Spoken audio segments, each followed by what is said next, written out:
اللہ وبرکاتہ۔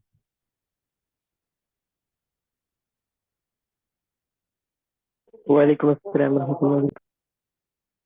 ان الحمد للہ نحمده ونستعینه ونستغفره ونعوذ باللہ من شرور انفسنا ومن سیئات اعمالنا، من يهده الله فلا مضل له ومن يضلل فلا هادي له، واشهد ان لا اله الا الله وحده لا شريك له، واشهد ان محمدا عبده ورسوله، اما بعد فان خير الحديث كتاب الله، وخير الهدي هدي محمد صلى الله عليه وسلم، وشر الأمور محدثاتها، وكل محدثة بدعة، وكل بدعة ضلالة، وكل ضلالة في النار۔ محترم حاضرین، سامعین و سامعات، ناظرین و ناظرات، کتاب نواقض الاسلام کے اس درس میں آپ تمام حضرات کا خیر مقدم ہے۔ اللہ رب العالمین میرے اور آپ کے مل بیٹھنے کو قبول فرمائے، علم دین، علم نافع سیکھنے، اس کے مطابق عمل کرنے، اس کی دعوت عام کرنے، اور اس راستے میں آنے والی مصیبتوں کے اوپر اللہ رب العالمین ہم سب کو صبر کی توفیق نصیب فرمائے۔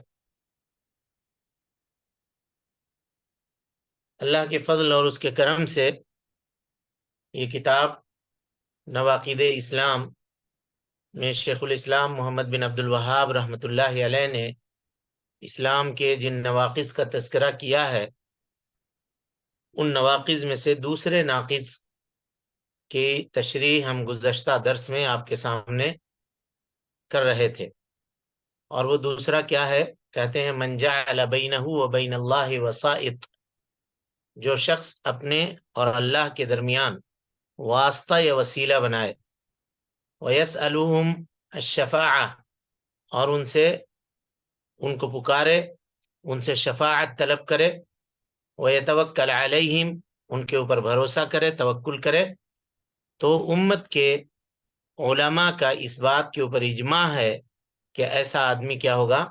کافر ہو جائے گا اور دائرہ اسلام سے خارج ہو جائے گا۔ کل اس سلسلے میں قرآن مجید کی آیات اور احادیث کے ذریعے سے تفصیلی گفتگو ہم نے آپ کے سامنے کی تھی، اور یہ بتایا تھا کہ یہی وہ راستہ ہے کہ جس راستے سے شیطان لوگوں کے پاس آیا اور اس نے امت کے ایک بڑے طبقے کو شرک کے راستے میں لگا دیا، شرک کے راستے میں لگا دیا، اور کہا کہ طرح طرح کے بہانے اور طرح طرح کی باتیں، طرح طرح کے شبہات ان کے دل کے اندر پیدا کیے۔ کہا کہ تم لوگ اللہ تعالیٰ کے وہ بندے ہو جو مقصر ہو، اطاعت و فرما برداری میں کمزور ہو، تمہارا مقام بہت چھوٹا ہے، تم کیسے اللہ تک پہنچ سکتے ہو، تمہاری آواز، تمہاری باتیں اللہ تک کیسے پہنچ سکتی ہے؟ اسی لیے تم اللہ کے اولیاء کا تقرب حاصل کرو، اپنے حاجات اور اپنے ضروریات کو ان تک لے جا کر کے پہنچاؤ، تاکہ وہ تمہارا کنیکشن اللہ رب العالمین سے جوڑ دیں، تمہارا صلہ اللہ رب العالمین سے جوڑ دیں، اور وہ تمہاری باتوں کو اللہ رب العالمین کے سامنے پیش کریں، اور اس سے تم اپنی ضرورتوں کو پوری کر لو۔ تو یہ کیا ہے؟ یہی شرک ہے، جس کے بارے میں اللہ رب العالمین فرماتا ہے وَيَعْبُدُونَ مِن دُونِ اللَّهِ، یہ لوگ اللہ کے علاوہ دوسروں کی عبادت کرتے ہیں، مَا لَا يَضُرُّهُمْ وَلَا يَنْفَعُهُمْ، جو نہ ان کو نقصان پہنچا سکتے ہیں اور نہ نفع پہنچا سکتے ہیں۔ وَيَقُولُونَ هَؤُلَاءِ شُفَعَاؤُنَا عِندَ اللَّهِ، اور یہ کہتے ہیں، یعنی جو ان کی عبادت جو کرتے ہیں، دیکھیے اللہ نے یہاں تعبیر کی عبادت سے تعبیر کی، اور کہا کہ جب ان سے یہ کہا جاتا ہے کہ تم ان کی عبادت کیوں کرتے ہو جو نہ تمہیں نفع دے سکتے ہیں نہ نقصان دے سکتے ہیں، تو کہتے ہیں ہم ان کی عبادت نہیں کرتے۔ ہؤلاء شفعاؤنا عند اللہ، یہ اللہ رب العالمین کے سامنے ہمارے سفارشی ہیں، ہم کو ہماری باتوں کو لے جا کر کے پہنچائیں گے۔ اللہ کہتا ہے قل اتنبئون اللہ بما لا يعلم فی السماوات ولا فی الارض، آسمان و زمین کی جانکاری تم اللہ کو دو گے؟ اللہ کو کیا یہ باتیں نہیں پتا ہیں؟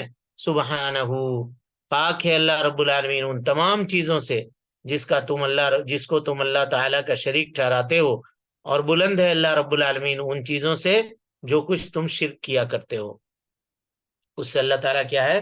بلند ہے، اس سے اللہ رب العالمین بے نیاز ہے۔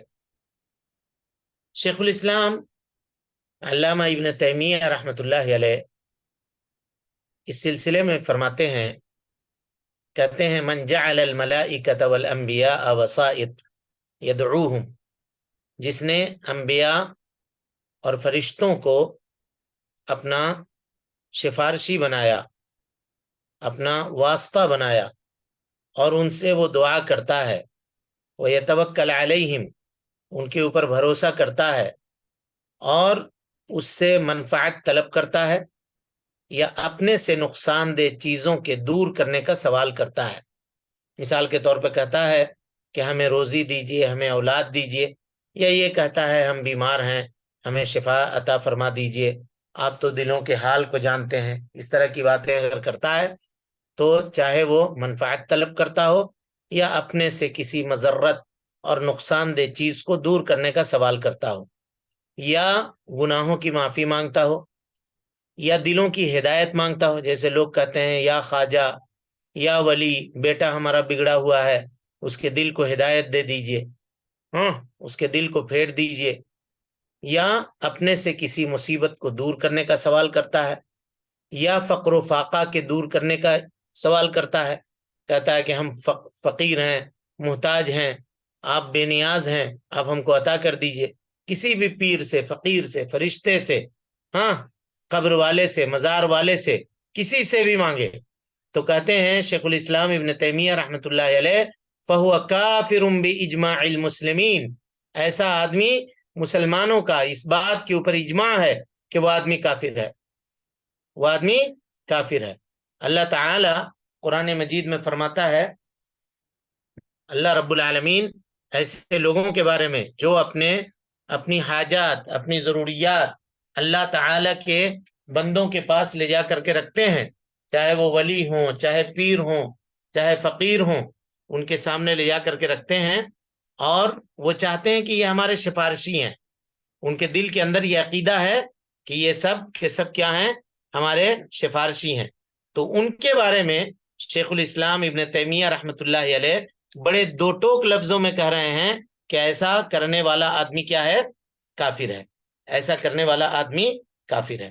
اور اس کی دلیل دے رہے ہیں، دیکھیے کتنی واضح آیت ہے اللہ رب العالمین کی قرآن مجید کے اندر، وَقَالُوا اتَّخَذَ الرَّحْمَنُ وَلَدًا سُبْحَانَهُ، آیت کریمہ کے اوپر غور کیجئے گا، بل عباد مکرمون، مشرک لوگ کہتے ہیں کہ رحمان کی اولاد ہے، والعیاذ باللہ، مشرک لوگ یہ بات کہتے ہیں کہ اللہ رب العالمین نے اپنے لیے اولاد بنا رکھا ہے۔ غلط ہے یہ بات، اس کی ذات پاک ہے، بلکہ وہ سب اس کے باعزت بندے ہیں، یعنی جن کو مشرکین مکہ کہتے تھے کہ یہ ملائکہ جو ہیں یہ اللہ تعالیٰ کی بیٹیاں ہیں، والعیاذ باللہ، کہتے تھے وَجَعَلُوا الْمَلَائِكَةَ الَّذِينَ هُمْ عِبَادُ الرَّحْمَنِ إِنَاثًا، ملائکہ جو اللہ کے بندے ہیں، یہ مشرکین مکہ کہتے تھے کہ یہ سب اللہ تعالیٰ کی بیٹیاں ہیں، والعیاذ باللہ۔ تو اللہ تعالیٰ کہتا ہے اَشَهِدُوا خَلْقَهُمْ، میں جب بنا رہا تھا ان کو تو کیا یہ مشرکین وہاں موجود تھے جو کہہ رہے ہیں کہ وہ ملائکہ ہماری بیٹیاں ہیں؟ والعیاذ باللہ، میں کیوں کسی کو بیٹی بناؤں؟ اللہ رب العالمین بیٹا، بیٹی، بیوی اور اس طرح کی چیزوں سے بے نیاز ہے۔ تو اللہ کہتا ہے وَقَالُوا اتَّخَذَ الرَّحْمَنُ وَلَدًا سُبْحَانَهُ، مشرک کہتے ہیں کہ اللہ تعالیٰ کی اولاد ہے، پاک ہے وہ ذات، بلکہ یہ سارے کے ساری چیزیں جس کو یہ اللہ تعالیٰ کا بیٹا ٹھہراتے ہیں، چاہے حضرت عیسیٰ کے بارے میں کہتے ہوں، یا حضرت عزیر کے بارے میں کہتے ہوں، یا فرشتوں کے بارے میں کہتے ہوں، بل عباد مکرمون، یہ سب کے سب اللہ تعالیٰ کے باعزت بندے ہیں۔ اور اس کے بعد اللہ کہتا ہے لا یسبقونہ بالقول وہم بامرہ یعملون، کہ کسی بات میں یہ اللہ پر آگے بڑھتے نہیں ہیں، سبقت نہیں لے جاتے، لا یسبقونہ بالقول وہم بامرہ یعملون، بلکہ اللہ تعالیٰ جن کاموں کے کرنے کا ان کو حکم دے دیتا ہے اسی کام میں وہ لگے رہتے ہیں، ذرہ برابر بھی نافرمانی کرنے کی جرات ان کے پاس نہیں ہے۔ اس کے بعد اللہ کہتا ہے یعلم ما بین ایدیہم وما خلفہم ولا یشفعون الا لمن ارتضی وَهُمْ مِنْ خَشْيَتِهِ مُشْفِقُونَ. کتنی واضح آیت ہے، غور کیجئے گا. کہتے ہیں کہ وہ اللہ رب العالمین ان کے آگے ان کے پیچھے تمام امور سے واقف ہے. وہ کسی کی بھی سفارش نہیں کرتے یہ فرشتے، سوائے ان کے جن سے اللہ تعالی خوش ہو ان کی سفارش کرتے ہیں. کہا لا یشفعون الا لمن ارتضی، وہ کسی کی سفارش نہیں کرتے الا لمن ارتضی، سوائے اس کے جن سے اللہ رب العالمین کیا ہو، راضی ہو. صرف اسی کی وہ سفارش کر سکتے ہیں. لا یشفعون الا لمن ارتضی وهم من خشیتہ مشفقون، بلکہ وہ اللہ رب العالمین کی خشیت سے اور اللہ رب العالمین کے کی ڈر سے، اللہ رب العالمین کے خوف سے وہ کیا ہوتے ہیں، ڈرے ہوئے ہوتے ہیں. یعنی ہیبت الہی کا معاملہ ان کے اوپر اس طرح سے طاری ہوتا ہے کہ وہ اللہ رب العالمین کے سامنے لرزاں ہوتے ہیں، خوف زدہ ہوتے ہیں، اللہ تعالی سے ڈر رہے ہوتے ہیں. یعنی جن جن لوگوں کے ساتھ یہ اپنی امیدیں وابستہ رکھتے ہیں، یہ اپنی امیدیں وابستہ رکھتے ہیں مشرکین مکہ یا دیگر مشرکین، کہ یہ اللہ رب العالمین کے سامنے ہماری سفارش کریں گے، اللہ تک ہماری باتوں کو لے جا کر کے پہنچائیں گے، ان کا معاملہ یہ ہے کہ وہ اللہ رب العالمین کے پسندیدہ اور عزت والے بندے ہیں اللہ رب العالمین کے، اور اللہ تعالی ان کے بارے میں تمام احوال جانتا ہے، اور وہ اللہ رب العالمین سے خوف کھا رہے ہوتے ہیں، اللہ رب العالمین سے ڈرے ہوئے ہوتے ہیں. اس کے بعد اللہ کہتا ہے وَمَن يَقُلْ مِنْهُمْ إِنِّي إِلَٰهٌ مِّن دُونِهِ فَذَلِكَ نَجْزِيهِ جَهَنَّمَ كَذَلِكَ نَجْزِي الظَّالِمِينَ. كَذَلِكَ نَجْزِي الظَّالِمِينَ کہ ان میں سے اگر کوئی یہ کہہ دے کہ اللہ کے سوا میں عبادت کے لائق ہوں، تو اللہ رب العالمین کہتا ہے کہ ہم اسے دوزخ کی سزا دیں گے. ہم اسے کہاں کی سزا دیں گے؟ جہنم کی سزا اس کو دیں گے، جہنم کی سزا سے اس کو ہم کنار کریں گے. کیوں جہنم کی سزا سے ہم کنار کریں گے جی؟ اس لیے جہنم کی سزا سے ہم کنار کریں گے کہ ہم ظالموں کو اسی طرح سے سزا دیا کرتے ہیں. اب یہ آیت کریمہ کس قدر وضاحت کے ساتھ شرک کے تمام راستوں اور شرک کے تمام دروازوں کو بند کر رہی ہے. شرک کے تمام راستے اور شرک کے تمام دروازوں کو یہ آیت کریمہ کس طرح سے بند کر رہی ہے. اگر کوئی آدمی اس کے اوپر غور کر لے صحیح طریقے سے اور کھلے دل سے غور کر کے اس کے اوپر عمل کرنا شروع کر دے تو اس کے دل کی دنیا بدل جائے گی، اور کفر و شرک کی جو غلاظت اس کے دل کے اندر ہے، اللہ رب العالمین کے توفیق سے اس کا یہ معاملہ کیا ہوگا، ختم ہو جائے گا. یعنی وہ لوگ جو فرشتوں کو اپنا سفارشی بناتے ہیں ان کے بارے میں اللہ رب العالمین نے اس آیت کو نازل کیا. کہا کہ یہ فرشتے جو اللہ رب العالمین کے مقرب ترین بندوں میں سے ہیں، کبھی اللہ کی نافرمانی نہیں کرتے. ان کا حال یہ ہے کہ وہ اللہ رب العالمین سے خوف کھائے ہوئے ہوتے ہیں، اللہ رب العالمین سے ڈرے ہوئے ہوتے ہیں. اور یہ مناسب نہیں ہے کہ کوئی آدمی فرشتوں کا تقرب حاصل کرنے کی کوشش کرے یہ سوچ کر کے، یہ سمجھ کر کے کہ اللہ کے سامنے ہماری سفارش کر دیں گے، اللہ کے سامنے ہماری ضرورتوں کو، ہماری حاجات کو لے جا کر کے پیش کر دیں گے. واضح آیت ہے سورہ انبیاء کی 26 اور سے لے کر کے 29 تک کی آیت ہے جی. شیخ الاسلام محمد بن عبد الوہاب رحمۃ اللہ علیہ کی عبارت آگے دیکھیے. کہتے ہیں وَيَسْأَلُهُمْ وَيَدْعُوهُمْ. پہلے کہا من جعل بینہ وبین اللہ وسائط یدعوہم. اب اس کو سمجھیے، یدعوہم یعنی ان کو پکارتے ہیں. پکارنے کا کیا مطلب ہے؟ ان سے دعا کرتے ہیں، یعنی دعاؤں کے ذریعے تقرب حاصل کرتے ہیں. پکارتے ہیں مصیبت کے اندر، یا خواجہ، یا فلاں، یا غریب نواز، یا غوث، یا علی، یا حسن، یا حسین والعیاذ باللہ. اس طرح کے شرکیہ نعرے وہ لگایا کرتے ہیں، پکارا کرتے ہیں. تو کہا کہ یہ دعا کرنا یا ان کو پکارنا اس حجت سے، یعنی اس بات سے دلیل پکڑتے ہوئے کہ یہ ہمارے سفارشی ہیں، ہاں، کبھی بھی مصیبت پڑے تکلیف پڑے تو یا اللہ نہیں کہہ کے یا سیدی فلاں یا فلاں کر مدد، ہاں اس طرح کی باتیں کرتے ہیں۔ تو یہ بات آپ واضح طور پہ سمجھ جائیے کہ دعا یہ کیا ہے؟ عبادت ہے، دعا عبادت ہے۔ اور جو بھی کوئی دعا کو اللہ رب العالمین سے پھیر کر کے غیر اللہ کی طرف کرے گا اس نے شرک کیا، اس نے شرک کیا، چاہے اس کی کوئی بھی دلیل کیوں نہ ہو، کوئی بھی دلیل وہ کیوں نہ دیتا ہو کہ میں اس وجہ سے پکارا، میں اس کو رب مان کے نہیں پکارا، میں اس لیے پکارا کہ وہ ہماری باتوں کو اللہ تک لے جا کر کے پہنچا دے، ہم اس کو بگڑی بنانے والا نہیں مانتے ہیں لیکن وہ اللہ کے قریبی ہیں، اس وجہ سے ہم ان سے اپنی بات کہتے ہیں، وہ اللہ تک ہماری بات جا کر کے کہیں گے۔ چاہے کوئی بھی تعویل کر دے وہ کیا ہوگا؟ مشرک ہوگا، مشرک ہوگا۔ دلیل اس کی کیا ہے؟ دلیل لکھیے یا نوٹ کیجئے یا سنیے۔ اللہ فرماتا ہے وَقَالَ رَبُّكُمُ ادْعُونِي أَسْتَجِبْ لَكُمْ، اللہ تعالیٰ کہہ رہا ہے کہ اے اللہ کے نبی صلی اللہ علیہ وسلم آپ کہیے کہ آپ کا رب کہہ رہا ہے، کیا کہہ رہا ہے؟ ادعونی، تم مجھے پکارو، مجھ سے دعا کرو، استجب لکم، میں تمہارے دعا اور تمہاری پکار کو میں سنوں گا۔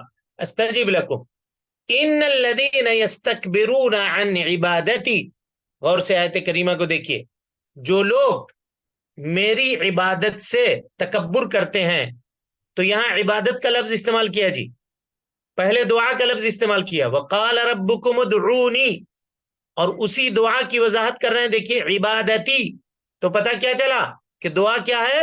عبادت ہے۔ کہ ان الذین یستکبرون عن عبادتی، جو میری عبادت سے تکبر کرتا ہے یعنی دعا نہیں مانگتا ہے، سیدخلون جہنم داخرین، ہم اس کو کیا کریں گے؟ ان قریب رسوا کر کے ان کو جہنم میں داخل کریں گے، یہ سب کے سب ان قریب۔ تو اس سے یہ پتا چلا کہ دعا عبادت ہے، کیونکہ اللہ تعالیٰ نے دعا مانگنے کا ذکر کیا اور اس کے بعد دعا کی جو تعبیر ذکر کی وہ عبادت سے کی، اور اس کی نسبت یا متکلم کی طرف مضاف کر کے اپنے جانب کی، کہا کہ جو لوگ مجھ سے دعا مانگنے میں تکبر کرتے ہیں، میری عبادت کرنے میں تکبر کرتے ہیں، یہاں عبادت سے مراد دعا ہے، تو اللہ تعالیٰ کہتا ہے کہ ہم انہیں کیا کریں گے؟ ذلیل و رسوا کر کے جہنم میں داخل کریں گے۔ تو گویا اللہ تعالیٰ نے آیت کریمہ میں دعا کو عبادت کہا ہے، تو کسی بھی طرح کا پکارنا، دعا کرنا، یہ کیا ہے؟ عبادت ہے۔ نبی صلی اللہ علیہ وسلم کی حدیث ہے، آپ صلی اللہ علیہ وسلم نے فرمایا الدعاء هو العبادہ۔ ابھی جو آیت کریمہ آپ کے سامنے پڑھی گئی سورہ غافر کی آیت نمبر 60 ہے، 60 نمبر کی آیت ہے۔ اللہ تعالیٰ فرماتا ہے، اللہ کے نبی صلی اللہ علیہ وسلم نے فرمایا الدعاء هو العبادہ۔ امام ابو داؤد نے، امام ترمذی نے، امام ابن ماجہ نے اس کو نقل کیا ہے، اور اہل علم کی ایک جماعت نے اس حدیث کو صحیح قرار دیا ہے، جس میں علامہ البانی رحمۃ اللہ علیہ بھی ہیں۔ وہ کہتے ہیں کہ کیا ہے؟ دعا، نبی صلی اللہ علیہ وسلم نے فرمایا کہ دعا عبادت ہے۔ اب ظاہر ہے عبادت کی کوئی بھی قسم کوئی آدمی اگر اللہ کو چھوڑ کر کے غیر اللہ کی طرف پھیرتا ہے تو وہ شرک کرتا ہے، وہ شرک کرتا ہے۔ اب کوئی آدمی یہ کہے گا کہ میاں تم کسی شخص کو پکارتے ہو، یا فلاں ادھر آؤ، اے فلاں پانی پلاؤ، ہاں لوگ ایسا کہتے ہیں، لوگ کہتے ہیں کہ اس کو پکارنا شرک، اس کو پکارنا شرک، اس کو پکارنا شرک، لیکن گھر جاتے ہیں تو اپنی اہلیہ سے کہتے ہیں ذرا ایک گلاس پانی پلاؤ، ہاں کہتے ہیں ذرا ہمیں کھانا دو، ذرا ہمیں روزی دو، روٹی دو، تو کیا یہ کہنا شرک ہے جی؟ اس کو سمجھیے، وہ شخص جو حاضر ہو، جو موجود ہو، اور آپ کی ضرورت کو پوری کرنے کے اوپر قادر ہو، مثال کے طور پہ ایک گلاس پانی لا کر کے دینا، یہ آپ کی ضرورت ہے۔ ایک شخص موجود ہے، ہاتھ پاؤں صحیح سالم ہے، اس کا ویل چیئر کے اوپر نہیں ہے، لقوہ اس کو مارا ہوا نہیں ہے کہ وہ ہل نہیں سکتا، اور آپ اس سے کہہ رہے ہیں، درخواست کر رہے ہیں کہ ذرا ایک گلاس پانی لا کر کے ہمیں پلائیے، ذرا فلاں سامان ہمیں بڑھا کر کے دیجیے، تو یہ وہ نہیں ہے۔ ہاں منع کس سے؟ کہ کوئی اپنے قبر کے اندر ہے اور یہاں سے لاکھوں کلومیٹر کی دوری پر ہے، پہلی بات تو قبر میں ہے، چاہے آپ اس کے قبر کے منڈیر پر جا کر پکاریں تو وہ نہیں سنے گا، اس کے احاطے میں جا کر پکاریں تو جائے کہ آپ ہزاروں کلومیٹر دوری سے اس کو آواز لگا رہے ہیں اور یہ عقیدہ رکھ رہے ہیں کہ وہ ہماری حاجت اور ضرورت کو سن رہا ہے. تو یہ کیا ہے؟ یہی تو شرک ہے. لیکن آپ گھر میں کسی سے کہہ رہے ہیں، اپنے بچے سے کہہ رہے ہیں قلم لا کر کے دو، اس سے کہہ رہے ہیں ذرا کاغذ لا کر کے دو، اس سے کہہ رہے ہیں ذرا سامان لا کر کے دو، کپڑا اٹھا کر کے دو، فلاں کر کے دو، تو یہ شرک نہیں ہے؟ یہ تو ساری بات سارے لوگ سمجھتے ہیں، لیکن برا ہو ابلیس کا اور اس جیسے انسانوں کا، شیاطین انس والجن کا ہے اللہ نے، ان کا، وہ اس طرح کے شبہات پیدا کر کے لوگوں کو گمراہ کرنے کی کوشش کرتے ہیں. حالانکہ دونوں میں فرق ہے، دونوں میں فرق ہے. ایک کا پکارنا سری ہے بھائی، خوف دونوں ہے. اس کی ایک مثال لے لیجیے، دونوں خوف ہے. ابھی ہم لوگ جو آدمی جہاں پہ بیٹھا ہوا ہے، اگر اس کے سامنے کوئی سانپ نکل جائے تو وہ ڈر کے بھاگے گا نہیں بھاگے گا؟ یہ فطری خوف ہے اس کا. لیکن یہاں بیٹھ کر کے کہہ رہا ہے کہ فلاں بابا کے بارے میں بات مت کرو، وہ تم کو نقصان پہنچا دے گا. آپ اس ولی کے بارے میں کہہ رہے ہیں ایسا، وہ اپنا پرکوپ آپ کے اوپر اتار دیں گے، آپ کو مصیبتوں کے اندر گرفتار کر دیں گے. یہ خوف صرف اللہ کا حق ہے جی، صرف اللہ کا. وہی دلوں کا بھید، دلوں کا حال جانتا ہے. ہم کس کے بارے میں کیا بات کر رہے ہیں یہاں سے، اگر وہ میری بات نہیں سن رہا ہے بنفس نفیس، تو اسے کیا معلوم کہ ہم کیا بات کر رہے ہیں؟ وہ سمیع نہیں ہو سکتا. اللہ کی اس صفت میں آپ اس کو شریک ٹھہرا رہے ہیں اگر یہ مان رہے ہیں کہ وہ لاکھوں کلومیٹر دور، لاکھوں من مٹی کے نیچے دب کر کے بھی ہماری باتوں کو اگر سن لے رہا ہے، تو گویا آپ اللہ رب العالمین کی صفتوں کے اندر اس کو شریک ٹھہرا رہے ہیں. یہ صرف اللہ کی صفت ہے. وہ دلوں کے بھید کو، اس کے راز کو جانتا ہے. ساتوں آسمان کے اوپر ہوتے ہوئے بھی، عرش پر مستوی ہوتے ہوئے بھی، وہ دنیا میں ہر چیز کے راز کو جانتا ہے، دلوں کے بھید کو جانتا ہے. وہ علام الغیوب ہے، علیم بذات الصدور ہے. دلوں کے حال کو صرف وہ جانتا ہے، اس کے علاوہ کوئی نہیں جان سکتا، کوئی نہیں جان سکتا. سب کی ضرورتوں کو جانتا ہے اور سب کی ضرورتوں کو پوری کرتا ہے، تمام کی ضرورتوں کو وہ پوری کرتا ہے.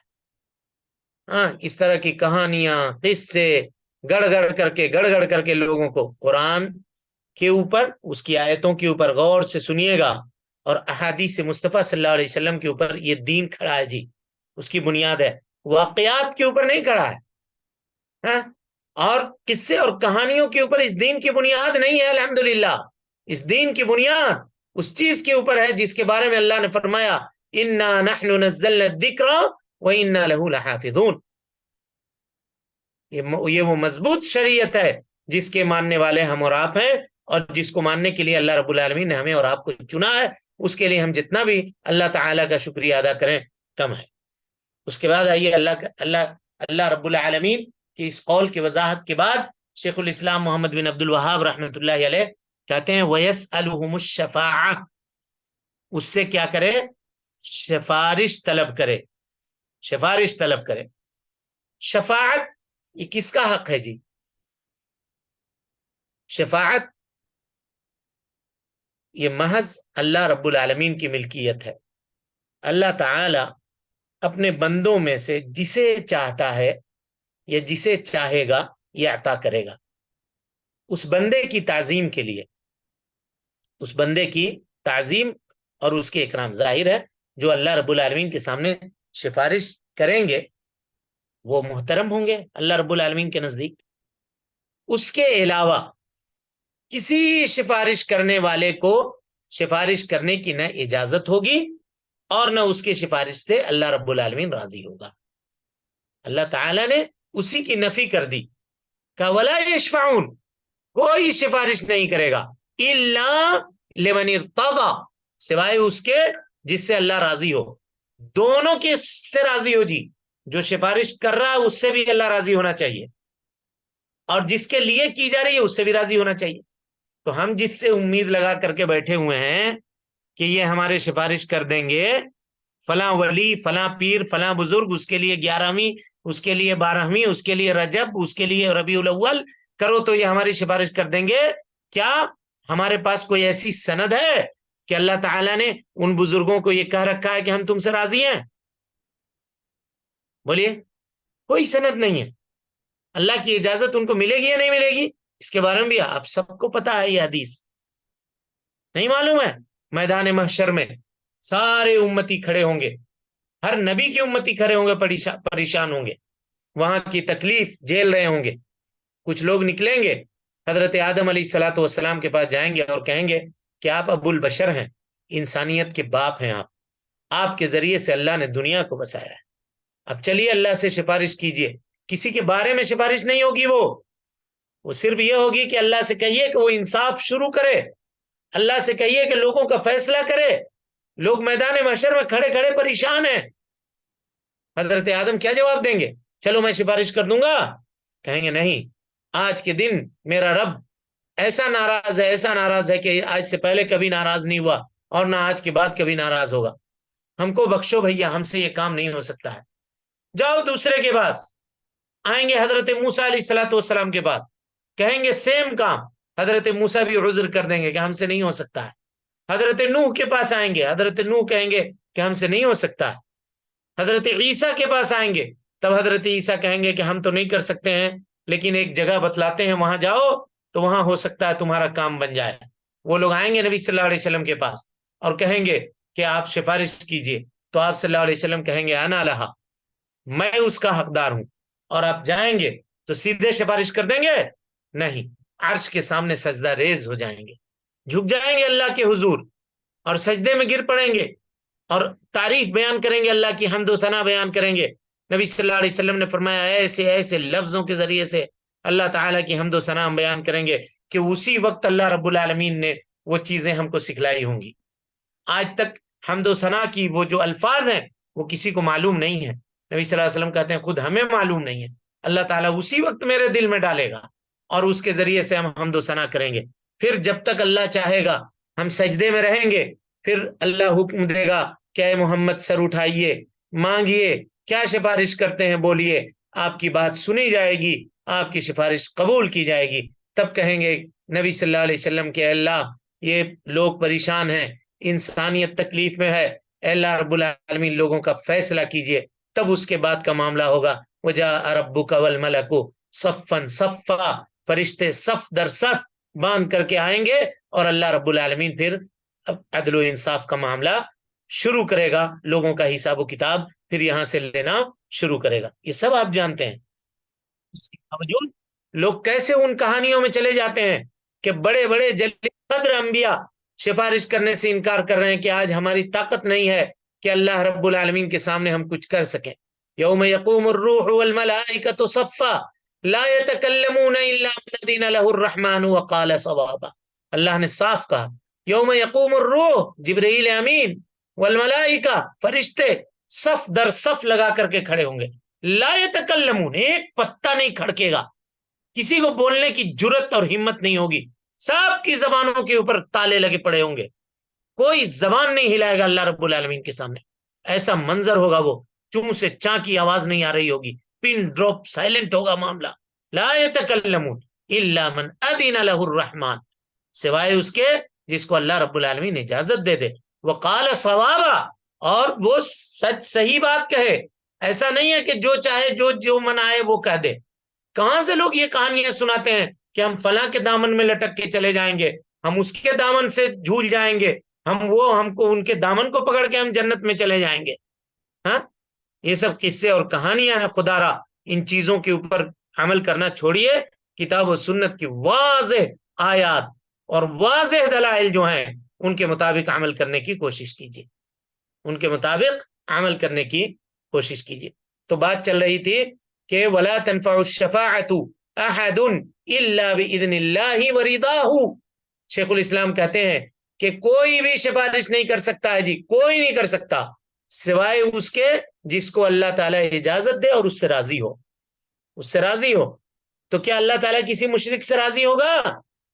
ہاں، ایک ٹائم کا نماز نہیں پڑھتا ہے، بزرگی کا ڈھونگ رچاتا ہے، لوگ اس کو دنیا بزرگ سمجھتے ہیں. کیا اللہ تعالیٰ اس کو ولی مانے گا یا اس کے ولایت سے اللہ تعالیٰ راضی ہوگا؟ ہرگز نہیں ہوگا. ہاں، موحد نہیں ہے، توحید والا نہیں ہے، شرک کے اوپر مرا ہے. مقدمے میں آپ بات سن چکے ہیں کہ اگر کبیرہ گناہ کے اوپر مرا ہے تو اللہ تعالیٰ کی مشیت کے اوپر مرا ہے. اللہ چاہے گا تو معاف کر دے گا، چاہے گا تو عذاب دے گا. لیکن اگر شرک کے اوپر مر گیا والعیاذ باللہ تو کبھی اللہ معاف نہیں کرے گا، کبھی معاف نہیں کرے گا. اس کا ٹھکانہ جہنم ہے، بلکہ جنت کو اللہ نے اس کے اوپر حرام قرار دیا ہے. بہت آسان معاملہ نہیں ہے. اللہ تعالیٰ فرماتا ہے قل للہ الشفاعۃ جمیعا. دیکھیے کیسی آیت ہے، سورہ غافر کی آیت نمبر 44 ہے.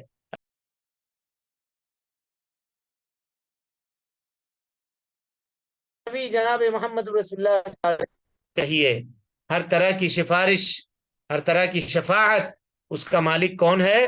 اللہ رب العالمین. لام یہاں ملکیت کے لیے ہے، للہ الشفاعۃ جمیعا.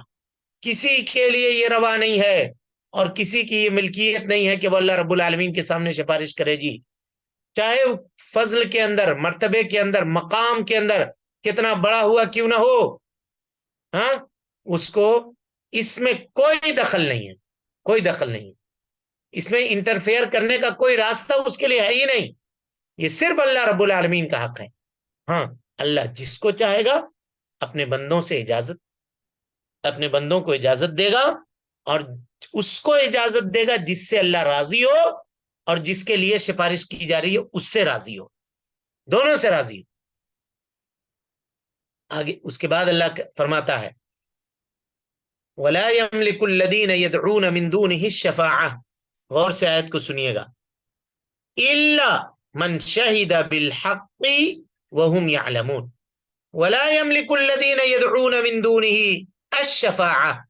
اللہ کے علاوہ یہ لوگ جن جن چیزوں کو، جن جن کو پکارتے ہیں وہ سفارش کے مالک نہیں ہیں. اس سے زیادہ واضح آیت اور کو کیا ہو سکتی ہے؟ جی دن جس طرح سے روشن اور چمکدار ہوتا ہے یہ آیت اس سے زیادہ روشن اور چمکدار ہے. وَلَا يَمْلِكُ الَّذِينَ يَدْعُونَ مِن دُونِهِ الشَّفَاعَةَ إِلَّا، یہ استثناء ہے. دیکھیے من شہد بالحق، جو حق کے ساتھ گواہی دینے والا ہو، لا الہ الا اللہ محمد رسول اللہ کی گواہی حق کے ساتھ دینے والا ہو، یعنی لا الہ الا اللہ کی گواہی دے کر کے اس کے تقاضے کے مطابق زندگی گزارنے والا ہو. لا الہ الا اللہ پڑھ رہا ہے شرک کر رہا ہے، لا الہ الا اللہ پڑھ رہا ہے بے نمازی ہے، لا الہ الا اللہ پڑھ رہا ہے معصیت اور گناہوں کے اندر ڈوبا ہوا ہے، ہاں اللہ تعالیٰ کی نافرمانی کر رہا ہے، تو ایسا شخص کے بارے میں اللہ تعالیٰ کی اجازت نہیں ہوگی. الا من شہد بالحق وهم يعلمون، اور جو حق کے ساتھ گواہی دینے والے ہوں توحید کی اور اس کو وہ جانتے ہوں. سورہ زخرف کی آیت نمبر 86 ہے یہ. اسی طرح سے اللہ رب العالمین اس آیت کے اندر دیکھیے کیسی وضاحت کر رہا ہے. ولا يملك الذين يدعون من دونه، یعنی مشرکین جو فرشتوں کو پکارتے تھے، کبھی انبیاء کو بھی پکارتے تھے، کبھی بتوں کو بھی پکارتے تھے، کبھی سورج کو پکارتے تھے، کبھی چاند کو پکارتے تھے، ہاں ان تمام معبودوں کے متعلق اللہ تعالیٰ کا دو ٹوک فیصلہ آ گیا. وَلَا يَمْلِكُ الَّذِينَ يَدْعُونَ مِن دُونِهِ، اللہ کے علاوہ یہ جن جن کو پکارتے ہیں وہ کسی چیز کے مالک نہیں ہے. نہ تو کوئی فرشتہ مالک ہے، نہ کوئی انبیاء مالک ہے، نہ کوئی ولی مالک ہے، اور نہ مخلوقات میں سے کوئی مخلوق چاہے کتنا بڑا ہی اس کا درجہ اور مقام اور اس کا مرتبہ کیوں نہ ہو، سفارش کا وہ مالک نہیں ہے، سفارش کا وہ مالک نہیں ہے. الا من شہد بالحق، سوائے اس کے جو حق کے ساتھ گواہی دینے والا ہو، مطلب موحد ہو. غور کیجئے گا، موحد ہو، وہم یعلمون، اور وہ جانتا ہو، یعنی اللہ رب العالمین کی اجازت اس کو ہو اور اللہ رب العالمین اس سے راضی ہو، اسی کو اللہ رب العالمین سفارش کرنے کی اجازت دے گا کہ وہ سفارش کرے، اور جس کے لیے کی جا رہی ہوگی اس سے بھی اللہ رب العالمین کی رضامندی ضروری ہے. اسی طرح اللہ تعالیٰ فرماتا ہے وَلَا تَنْفَعُ الشَّفَاعَةُ عِنْدَهُ. غور سے سنیے آیت کو. اللہ کے پاس کسی کی سفارش فائدہ مند نہیں ہوگی. وَلَا تَنْفَعُ الشَّفَاعَةُ عِنْدَهُ إِلَّا، پھر یہاں استثناء ہے، لمن اذن له، سوائے اس کے جس کو اللہ رب العالمین اجازت دے. سورہ سبا کی آیت نمبر 23 ہے. اللہ تعالیٰ فرماتا ہے وَلَا تَنْفَعُ الشَّفَاعَةُ عِنْدَهُ، اللہ رب العالمین کے پاس کسی کی بھی سفارش، کسی کی بھی سفارش فائدہ مند نہیں ہوگی سوائے اس کے جس کی اللہ رب العالمین اجازت دے. اب بتائیے تو کس کے بارے میں اللہ اجازت دے گا؟ کوئی گارنٹی ہے؟ یہ لوگ جو آج سرٹیفکیٹ بانٹتے ہیں، ہاں کہ فلاں کا یہ کام کر لو تمہارے لیے سفارش ہو جائے گی، یہ کام کر لو سفارش ہو جائے گی، رات بھر جگ کر کے 100 رکعت کی نماز پڑھ لو اور ہر رکعت میں یہ مخصوص صورتیں پڑھ لو، فلاں ولی فلاں بزرگ تمہارا کام بنا دیں گے، تمہارا بیڑا پار کروا دیں گے۔ کوئی دلیل ہے جی قرآن کی اس آیت کے مقابلے میں؟ کوئی دلیل پیش کر سکتا ہے؟ وَلَا تَنْفَعُ الشَّفَاعَةُ عِنْدَهُ، کسی کی سفارش اللہ کے سامنے کوئی کام نہیں دے گی، فائدہ نہیں دے گی، إِلَّا مَنْ أَذِنَ لَهُ، مگر جس کی اجازت اللہ رب العالمین دے۔ اسی طرح اللہ تعالیٰ فرماتا ہے، کتنی واضح آیت ہے، اللہ اکبر، دیکھیے تو، کا یومئذ لا تنفع الشفاعة الا من اذن له الرحمن ورضی له قولا، سورہ طٰہٰ کی 109 نمبر کی آیت ہے کہ اللہ تعالیٰ فرماتا ہے کہ اس دن، قیامت کے دن، لا تنفع الشفاعة، کسی کی سفارش فائدہ مند نہیں ہوگی، الا من اذن له الرحمن، مگر جس کو اللہ رب العالمین اجازت عطا کرے، جس کو اجازت عطا کرے، اور صرف اجازت عطا نہیں کرے، وَرَضِيَ لَهُ قَوْلًا، اور اس کے قول سے اللہ راضی ہو۔ قول سے مراد یہاں پہ مفسرین کہتے ہیں لا الہ الا اللہ ہے، یعنی اس کے توحید سے اللہ راضی ہو۔ توحید بحیثیت شافع، یعنی جو سفارش کر رہا ہے اس کا توحید سے اللہ راضی ہونا چاہیے، اور مشفوع جس کی سفارش کی جا رہی ہے اس کے توحید سے بھی اللہ راضی ہونا چاہیے، دونوں سے۔ اللہ سے رضامندی چاہنا ہے تو اللہ کو خوش کرنے کی کوشش کیجیے، بزرگوں کو، ولیوں کو خوش کر کے آپ یہ چاہیں گے کہ اللہ رب العالمین کی سفارش یہ کر دیں تو سوال ہی نہیں پیدا ہوتا۔ ان آیتوں کو سمجھ لیجئے، ان آیتوں کی تفسیر ہم نے حوالہ بھی دے دیا ہے، آپ اس کو جا کر کے اس کی تفسیر دیکھ سکتے ہیں، پڑھ سکتے ہیں۔ اس آیت سے یہ پتا چلا کہ سفارش جو پائے گا کل قیامت کے دن، اس کے لیے ضروری ہے کہ وہ موحد ہو، جی موحد ہو۔ ہم ہی توحید والے نہیں ہیں اور چاہیں گے کہ ہم کو سفارش مل جائے، سوال ہی نہیں پیدا ہوتا۔ کوئی بھی شرک کرنے والا آدمی اللہ رب العالمین کے بندوں کی یا اللہ رب العالمین کے سامنے سفارش کرنے کی اس کے لیے کسی کو اجازت نہیں ملے گی، بلکہ شرک ایک ایسی بیماری ہے جو بندے کو اللہ تعالی نے جو سفارش اس کے لیے رکھی ہے اس سے محرومی کا سبب ہے، اس سے محرومی کا سبب ہے جی یہ شرک۔ اللہ تعالی ہم کو، ہم سب کے اہل و عیال کو، ہم سب کے خاندان والوں کو اللہ رب العالمین اس سے محفوظ رکھے، اس بیماری سے، شرک سے محفوظ رکھے۔ حدیث سنیے، بڑی زبردست حدیث ہے، دلوں میں ایمان کی تازگی بھر دیتی ہے یہ روایت۔ حضرت ابو ہریرہ رضی اللہ تعالی عنہ راوی حدیث ہیں، بخاری کی روایت ہے، کہتے ہیں کہ انہوں نے اللہ کے نبی جناب محمد رسول اللہ صلی اللہ علیہ وسلم سے کہا، یا رسول اللہ، دیکھیے کیسا سوال ہے، کہا اللہ کے نبی صلی اللہ علیہ وسلم، من اسعد الناس بشفاعتک یوم القیامہ، اللہ کے نبی صلی اللہ علیہ وسلم، قیامت کے دن وہ کون خوش نصیب آدمی ہے جو آپ کے شفاعت کا حقدار ہوگا؟ اللہ تعالی ہم سب کو ان خوش نصیب لوگوں میں شامل کرے جن کو کل قیامت کے دن جناب محمد رسول اللہ صلی اللہ علیہ وسلم کی سفارش نصیب ہوگی اللہ کے فضل اور اس کے توفیق سے۔ من اسعد الناس بشفاعتک یوم القیامہ، فقال رسول اللہ صلی اللہ علیہ وسلم، اللہ کے نبی صلی اللہ علیہ وسلم نے جواب دیا، لقد ظننت یا ابا ہریرہ، کہا کہ مجھے معلوم تھا اے ابو ہریرہ، اللہ یسألونی عن هذا الحدیث احد اول منک، تمہارے علاوہ مجھ سے یہ بات کوئی نہیں پوچھتا، تم ہی پوچھتے یہ بات، کیوں؟ لما رأیت من حرصک علی الحدیث، حدیث کے اوپر جو تمہاری حرص دیکھتا ہوں، تمہاری جو چاہت دیکھتا ہوں، اور حدیث نبوی کو جاننے اور اس کو یاد کرنے کی جو تڑپ تمہارے اندر دیکھتا ہوں، مجھے پتا تھا کہ یہ سوال تمہارے ہی جانب سے آئے گا، یعنی حسن ظن تھا کہ تم ہی پوچھو گے، جب پوچھو گے یہ سوال تو تم نے آج خیر پوچھ ہی دیا، تو سنو جواب اس کا، اور ہم سب سنیے اس کا جواب جو اللہ کے نبی جناب محمد رسول اللہ صلی اللہ علیہ وسلم نے دیا ہے حضرت ابو ہریرہ رضی اللہ تعالیٰ عنہ کے ذریعے سے، اور یہ جواب ہم سب کے لیے ہے اور دنیا کے ان تمام لوگوں کے لیے ہے جو اپنے تعلق سے اس طرح کا بھرم پالتے ہیں کہ فلاں ہم کو بخشوا دے گا، فلاں ہم کو ہماری گناہوں کو معاف کروا دے گا، فلاں ہماری سفارش کروا دے گا، وہ سب سنے.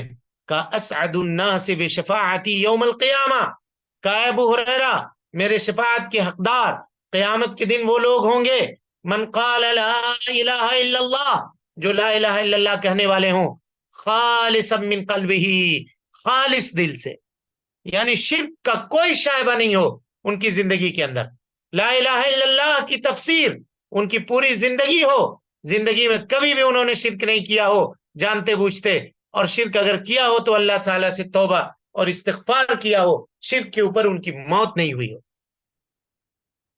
لا الہ الا اللہ کے تقاضوں کے مطابق زندگی گزارنے والے یہ لوگ ہوں گے، ان کو میری سفارش قیامت کے دن نصیب ہوگی. کتنی عظیم روایت ہے اور کتنی واضح روایت ہے. اب دیکھیے، اور اس سے یہ بھی پتا چلا جی کہ جو لوگ یہ کہتے ہیں آج کل ایک کلب بولب چلاتے ہیں لوگ ادھر ادھر، اور ان کو کلب چلانا چاہیے، کہاں اسلام اور دین کے بارے میں باتیں کرنا شروع کرتے ہیں. لوگ کہتے ہیں کہ حضرت ابو ہریرہ سن 6 ہجری میں اسلام لائے اور انہوں نے اتنی حدیثیں روایت کی ہیں، حضرت ابو بکر صدیق رضی اللہ تعالیٰ عنہ اتنا پہلے مسلمان ہوئے اور انہوں نے اتنی کم روایت کی ہے حدیث.